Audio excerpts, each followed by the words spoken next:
স্ত্রীর কথা মতো হস্তমৈথুন করা যাবে কি? মাস্টারবেশন করে ভালো করে ধুয়ে ফেললে নামাজ পড়া যাবে কি না?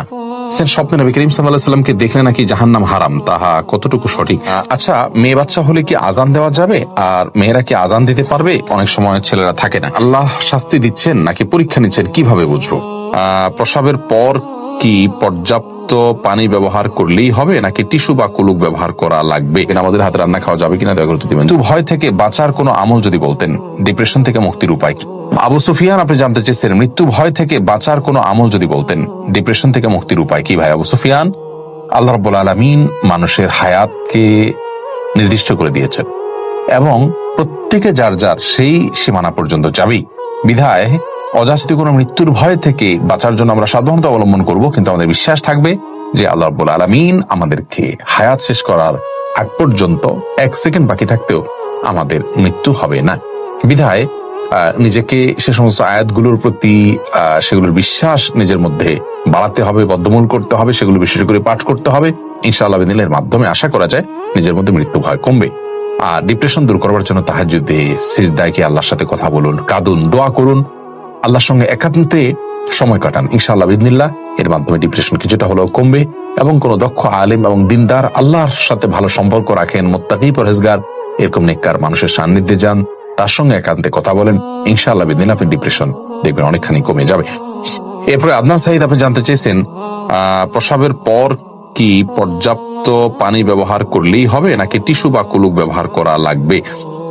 দুইটাই ব্যবহার করা হাদিস দ্বারা প্রমাণিত রয়েছে, আপনি দুইটাই ব্যবহার করতে পারেন। তবে সাধারণ অবস্থাতে, স্বাভাবিক অবস্থা শুধু পানি ব্যবহার করলেই আপনি পাক হয়ে যাবেন যদি পেশাবের ধারা বন্ধ হয়ে যায়।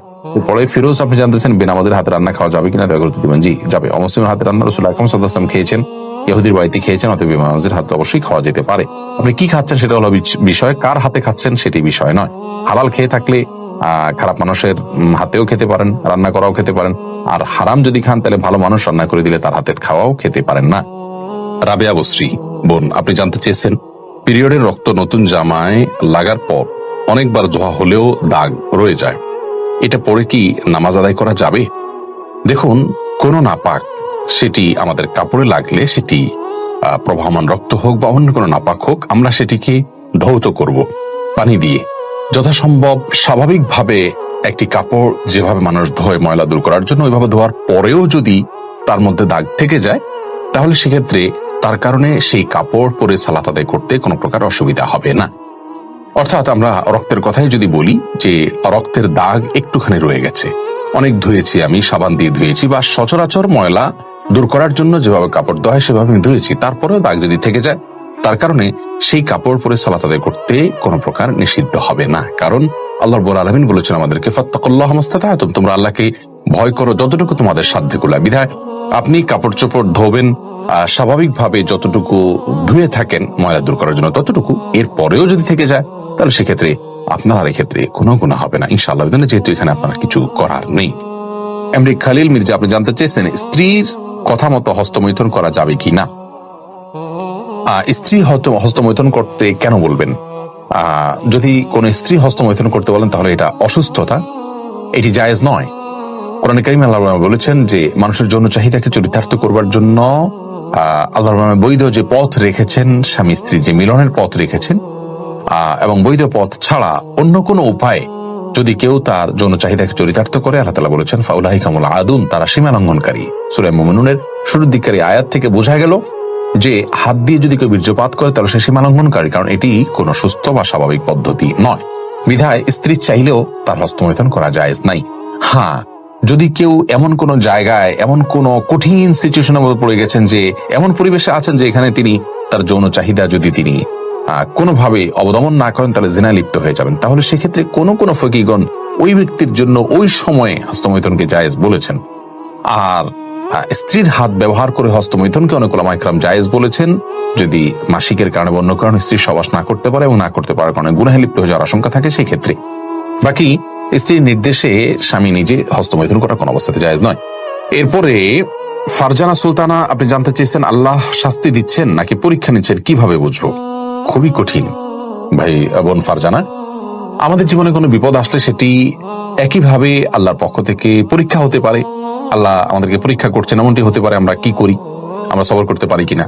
আবার একই সঙ্গে আমাদের কোন কৃতকর্মের জন্য শাস্তি আল্লাহ তাআলা দিচ্ছেন, দুনাল আযাবিল আকবার, বড় শাস্তির আগে ছোট শাস্তি দিয়ে আল্লাহ আমাদেরকে সতর্ক করতে চাইছেন, এমনটিও হতে পারে।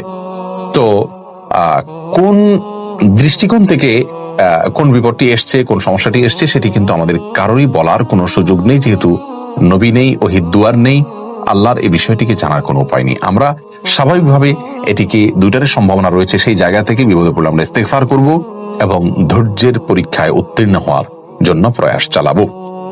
এরপর আয়াত ইসলাম আপনি জানতে চেয়েছেন, আচ্ছা মেয়ে বাচ্চা হলে কি আজান দেওয়া যাবে, আর মেয়েরা কি আজান দিতে পারবে? অনেক সময় ছেলেরা থাকে না, মেয়ে বাচ্চা হলেও আজান দিবেন।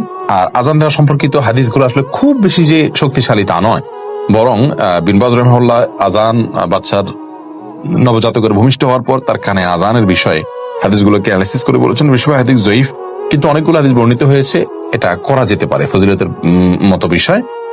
হাদিসের জফের যে মাত্রা তাতে এটা করা যেতে পারে, খুব বেশি গুরুত্বপূর্ণ না হলে এটা করা যেতে পারে। তবে মেয়েরা নাও, ছেলেরাই আজান দিবেন এবং মেয়ের বাচ্চা হলেও আজান দিবেন, পৃথক করা হয়নি হাদিসের ছেলে মেয়ে আলাদা করে।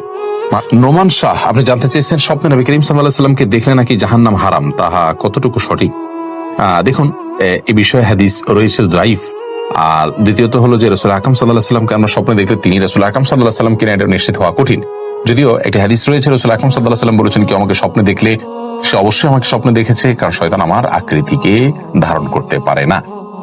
এই হাদিসের ব্যাখ্যা, বিশুদ্ধ ব্যাখ্যা হলো যে এটা রাসূল আকরাম সাল্লাল্লাহু আলাইহি ওয়াসাল্লামের জীবদ্দশার কথা বা সাহাবীদের কথা, যারা তাকে দেখেছেন তাদের কথা, যে তারা স্বপ্নে দেখলে নবীজিকেই দেখেছেন। এখন আমরা যারা নবীজি সাল্লাল্লাহু আলাইহি ওয়াসাল্লামের চেহারাই জানি না, তাদেরকে শয়তান যদি এসে বলে আমি নবীজি, তো সেটি হওয়ার সম্ভাবনা রয়েছে। এই ব্যাখ্যাটা অধিকতর শক্তিশালী। তবে হ্যাঁ, তাকে যদি স্বপ্নে কেউ দেখতে পারেন তো সেটা সন্দেহভাবে তার জন্য একটা ভালো আলামত, এবং রাসূল আকরাম সাল্লাল্লাহু আলাইহি ওয়াসাল্লামের ভালোবাসা তার অন্তরে রয়েছে, তার সুন্নতের প্রতি তার আগ্রহ রয়েছে। এটি যেমন হতে পারে তেমনি ভাবে এর মাধ্যমে তিনি অনুপ্রাণিত হতে পারেন, কিন্তু এটা জরুরি নয় যে তাকে স্বপ্নে দেখলে তিনি অরিজিনালি দেখেছেন আর তাকে দেখলেই জান্নাত ওয়াজিব হয়ে যাবে, এটি বিশুদ্ধ নয়। এমডি আরিফ জানতে চেয়েছেন, মাস্টারবেশন করে ভালো করে ধুয়ে ফেললে নামাজ পড়া যাবে কি না? দেখুন, যে কোনো নাপাক যদি ভালো করে ধুয়ে আপনি পাক করে ফেলেন তাহলে সেক্ষেত্রে অবশ্যই সেখানে সালাত আদায় করতে পারবেন, সেটি সম্পূর্ণ স্বতন্ত্র এবং ভিন্ন একটি বিষয়। স্বামী স্ত্রীকে রাগের মাথায় মা ডেকে ফেললে করণীয় কি? এটার জন্য কোনো গুনাহ হবে কিনা?